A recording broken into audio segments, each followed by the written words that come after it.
Most people think getting weak after 40 is inevitable, but what if I told you the real reason people lose strength isn't age at all?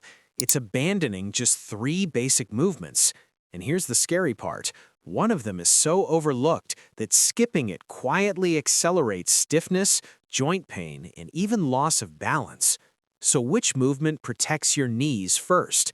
It starts with something deceptively simple: wall sits. Now, why would just leaning against a wall make such a difference? Because as you age, your tendons and joint support muscles don't weaken from time alone. They weaken from lack of steady tension.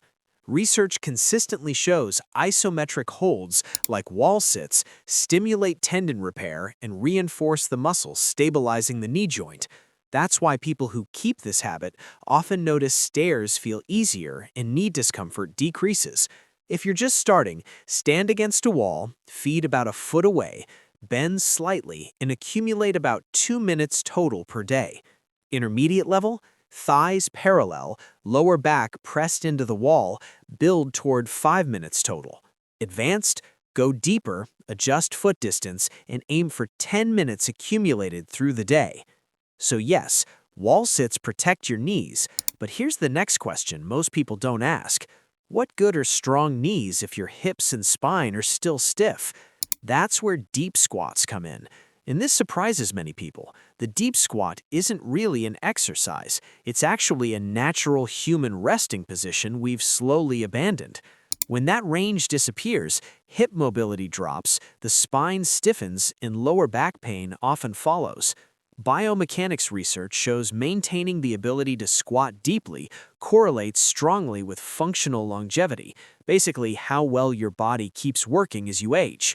Beginners can hold onto a support, sit back while keeping heels down, and hold for about 30 seconds at a time.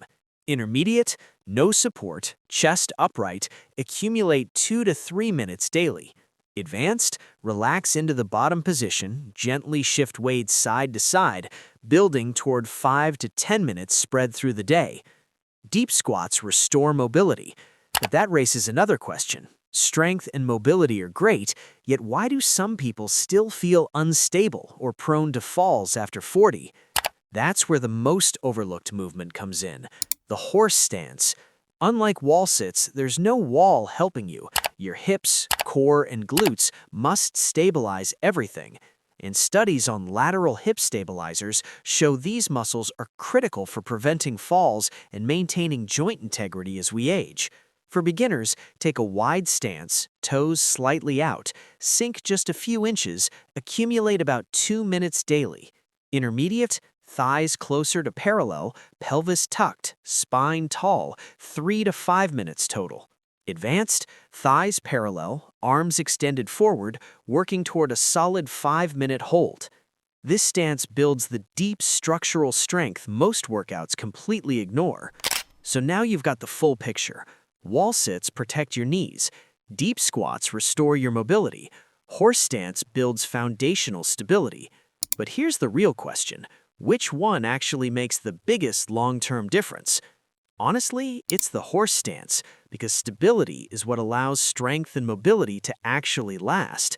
And once you feel that deep stability, you'll probably start wondering how to progress it safely and avoid common mistakes. That's exactly what I break down in the next video: how to master this movement step by step so your joint stays strong for decades. Because staying strong after 40 isn't about doing more, it's about keeping the right movements alive. Start today. Your future body will thank you.